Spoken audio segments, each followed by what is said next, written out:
craft nerds, and welcome to a spooky edition of the Craft Nerd where I show you how to create this awesome poison bottle that lights up. This is a warts and all tutorial. I show you what worked and what didn't work with the tutorial and the things that I learned as I went along. So I hope you enjoy it. Whoa! Okay, so basically this mixture you see me concocting here was a major fail. So pretty much ignore everything that I put into my cup there. The idea was I wanted to create a mixture that would adhere to the sides of the bottle. I wanted a bit of glitter in it. I wanted it a little bit pearlescent or metallic. So I mixed things like the gloss varnish, the PVA, acrylic paint, glitter and so forth, trying to create a mixture that would adhere nicely to the inside of the bottle.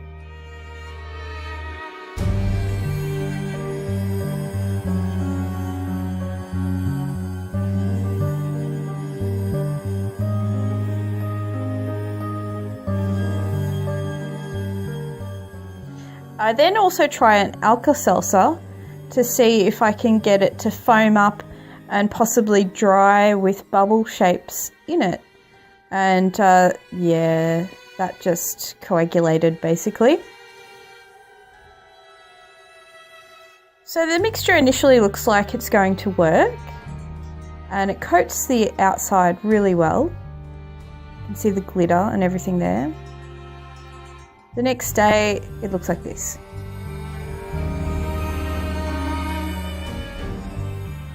So onto shellac instead. I've used shellac before as a base. I know that it works if you're painting a shiny surface.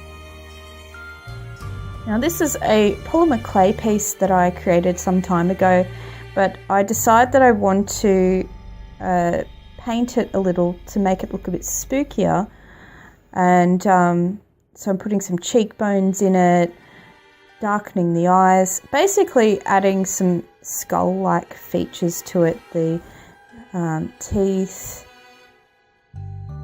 the over-the-top cheekbones, nose, things like that. Now if you don't have this, you could use a pendant or so forth that looks like a sword, or you can try your hand at sculpting something like this out of polymer clay. I just used a face mould for the centre part of it too, by the way, so yeah, you can definitely do that. And here's a poison tip for my sword.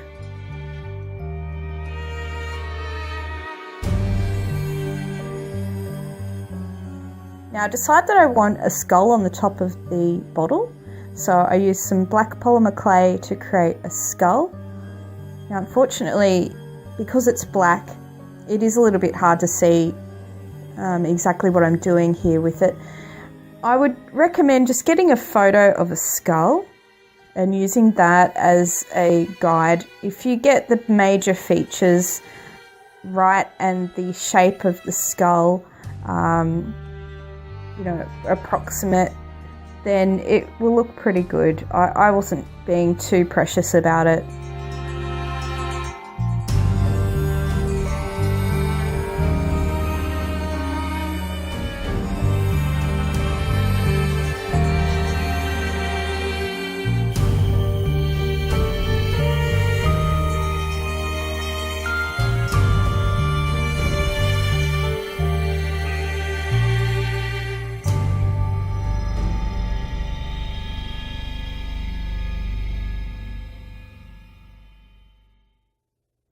Now these are wax sculpting tools that I'm using here, and so if you're looking for something like this, just search for wax sculpting tools. They're really quite good for any sort of fine sculpture like the polymer clay or anything. Now I decided I want a bone that goes through the middle of the skull as well, so I just roll out some polymer clay.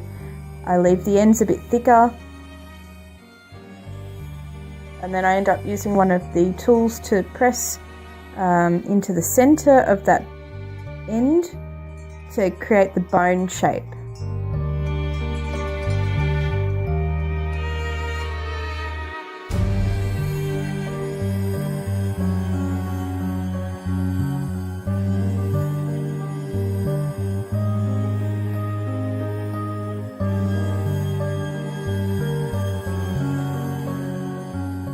And I just press it in all the way around to make sure that it's adhered.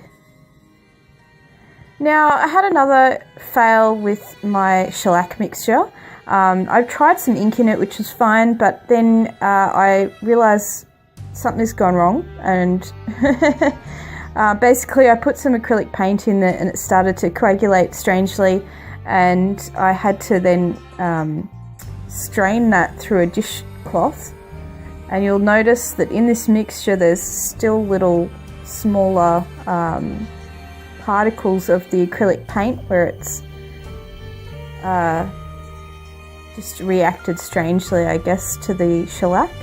So I don't recommend putting any acrylic paint in there. Initially I thought I didn't mind the look of it just because it looked almost like bubbles, but if I was doing it again I wouldn't do it. I'm just putting some gloss varnish over the paint that I've put on there so that it stays on.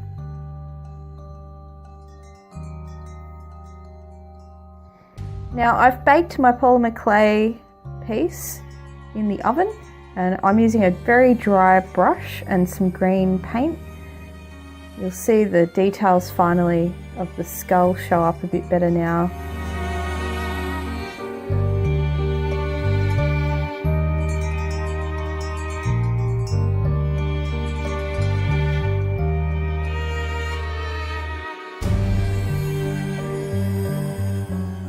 So by using a dry brush, it leaves the detail, it makes the detail show up because the eyes stay dark, everything else stays dark. You don't try and get into those crevices, you don't want to get into those crevices basically. This dry brush over the just very tip of everything shows up all the detail then. So I add some gold in as well. I just want to again add some more highlight to it.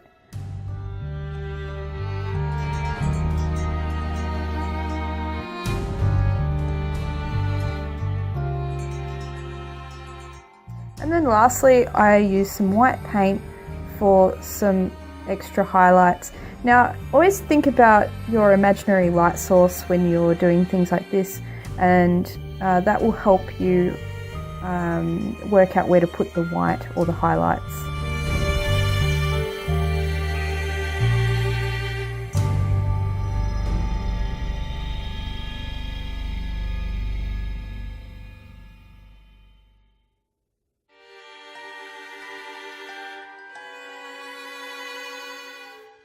Alright, so the shellac's dry and I decided to go in with some acrylic paint over the top. I just kept it as acrylic paint and some Pearl-Ex just for some extra sparkle, but nothing else. I decided I didn't want to mess around with things and wanted to make sure that it worked this time. But I do need to put a little bit of water in it because it's got to be able to be spread around the outside of the bottle. So if it doesn't pour in or pour around the bottle, then you know.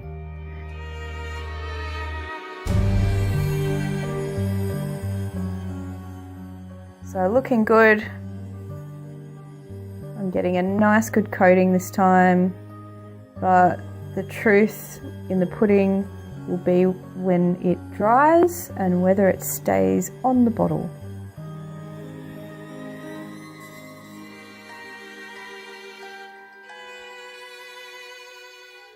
So this is the next day, and as you can see it actually looks pretty good, so I'm really happy with that. I kept it translucent because I want lights to go in there afterwards, so I'm really happy with that outcome. I'm shellacking the lid now. I'm also going to put one of my stickers. If you've seen my haul videos, you'll have seen these stickers before, these bamboo stickers, actually made of bamboo. If you don't have this, then you can just print something off the computer like paper or what have you, or just think creatively about how you want to do your label.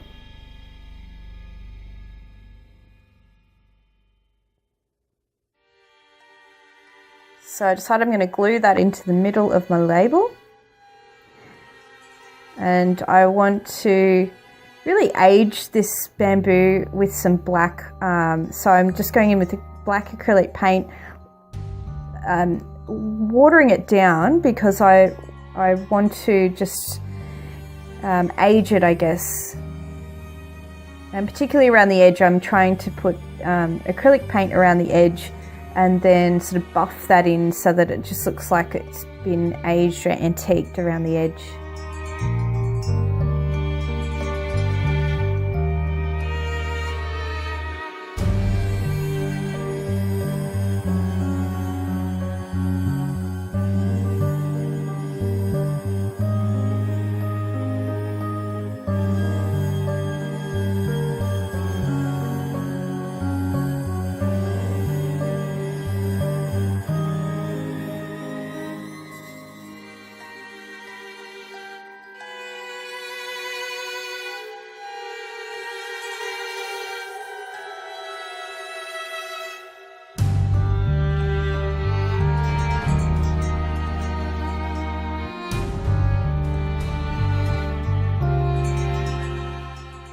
I'm gluing the sword into the middle there.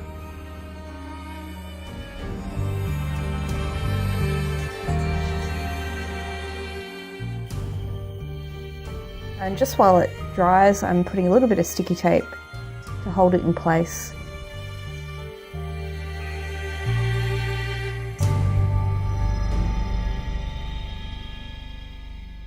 Now that the shellac's dried on the lid, I'm just going in again with the green paint, and then I go over it with some gold paint as well so that it matches the skull.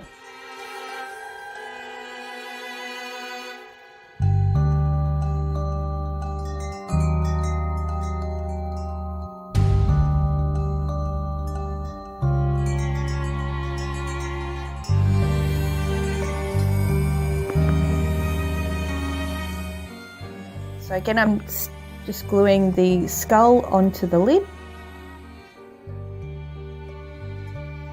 Now on the bottle, there are a couple of spots that are the brand, I guess, has been stamped into the actual glass, and above that a little shape as well. And I want to utilize that as part of my design, but I need to be able to go over, I think it says Graham or something on it. I need to be able to go over that, and I want to put right poison on this section. So this modelling paste is working fairly well. It doesn't completely get rid of the shape of it. I'm also not being too precious with it either. I'm just allowing it to be kind of messy. I like the idea of it not being perfect. This is meant to be an old, relic of a bottle, so it's not going, it shouldn't look perfect.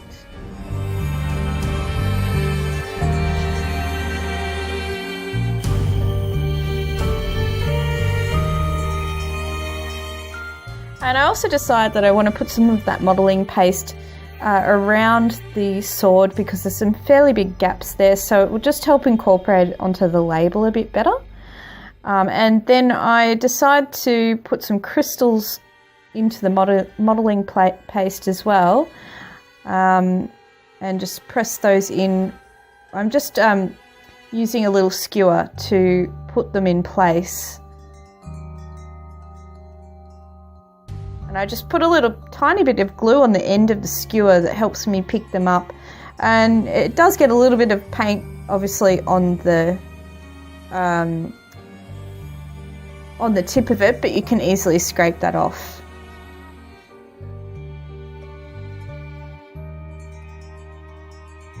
So add a bit of metallic.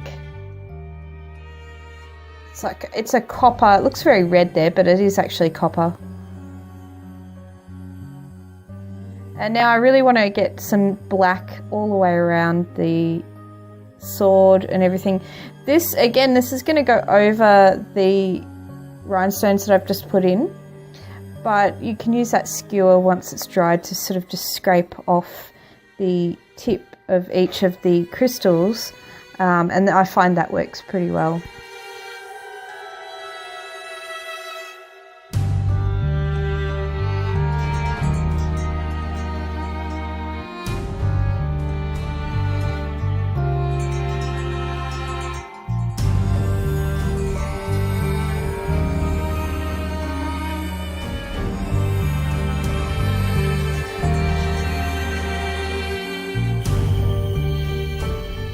So just while the modelling paste and paint dries that I put on, I decided to paint over the other section of modelling paste up the top there, and put a black base on it. You can see I've put some gold over it as well. So some of my crystals ended up getting a little bit hidden, even though you could see a few of them. I just decided I wanted to put some more on there, and so I used a bit of glue this time and just press the crystals in.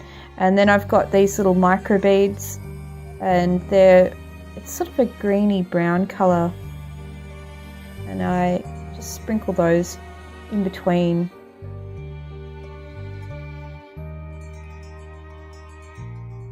I like them going into the crevices, these little micro beads, so I actually use the skewer to help move them into all the little crevices between the crystals.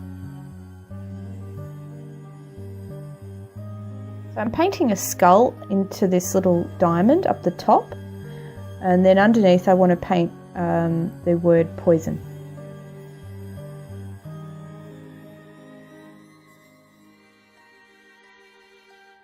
Now again, if you're not very good with painting, you could always print a piece of paper or something like that from the computer and glue that over the top instead of painting it on like I have here.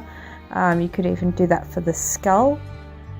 If you're feeling really adventurous, you could use the polymer clay and create some sort of raised label with polymer clay. There's all sorts of options.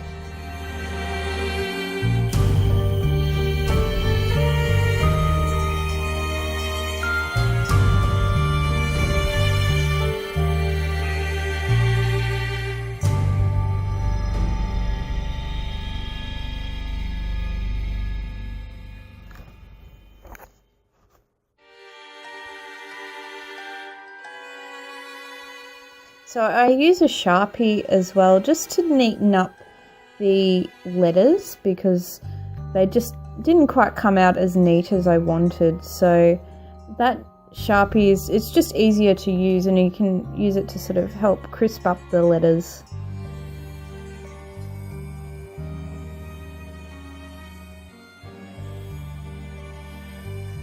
And just a little bit more of a gold buff into the lettering there.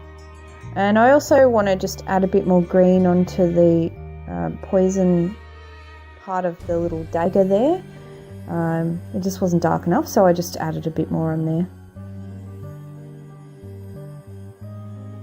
Now I'm going to be putting fairy lights in here, so I don't want them to stand out. This battery pack needs to be accessible, so it does need to be on the outside, and you couldn't actually put it onto the inside anyway.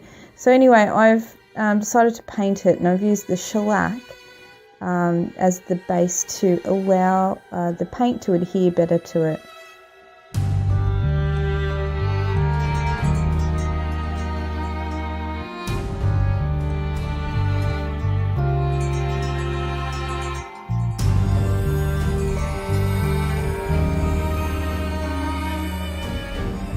Add a little bit of gold into there as well, just to match the other elements where I've done the same.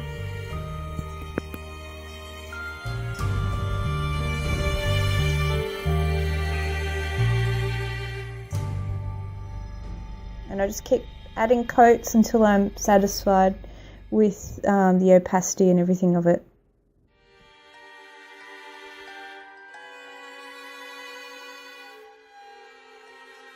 So you can see it blends in pretty well. Now I decided I want to add some drips, sort of like the potion is overflowing out of the bottle. So I've used my hot glue gun and basically created drip-like marks down the bottle with the glue gun.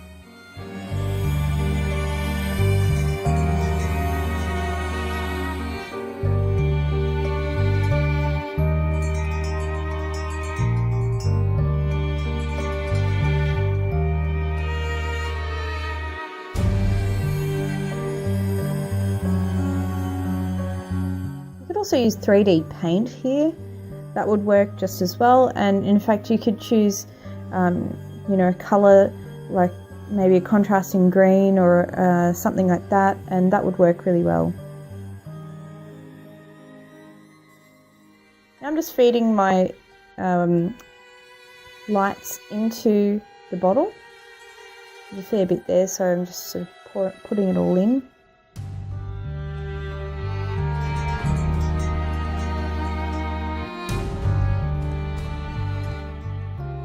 And I paint a little bit of the green on the drips that I've just created as well.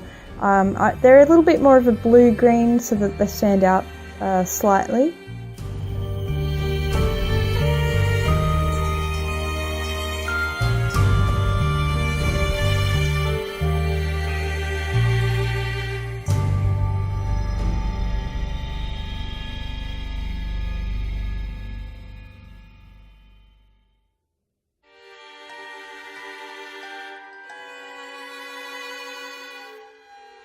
Now I'm just putting some glass beads on, and it looks like bubbles. So I've got yellow and golden yellow beads, and they stand out nicely against the green.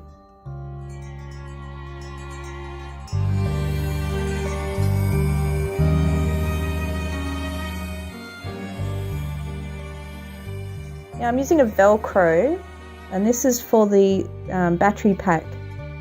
So that way I'll be able to stick it to the back of the bottle. And I've used hot glue there for that.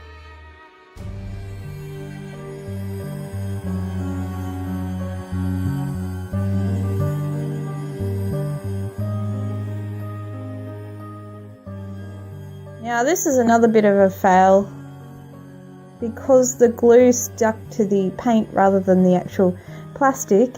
After I pull this off later, it actually pulls all the paint off with it as well, so I end up having to glue it again.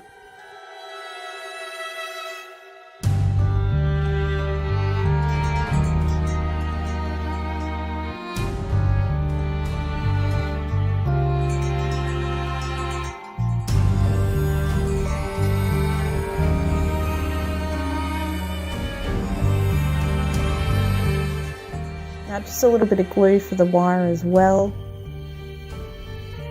Yeah, so the whole back basically started coming off. So I just sort of pulled some of the paint off the back. You don't see it anyway because it's at the back, so it's not too bad. And then I've used tacky glue instead, and hopefully that plays ball.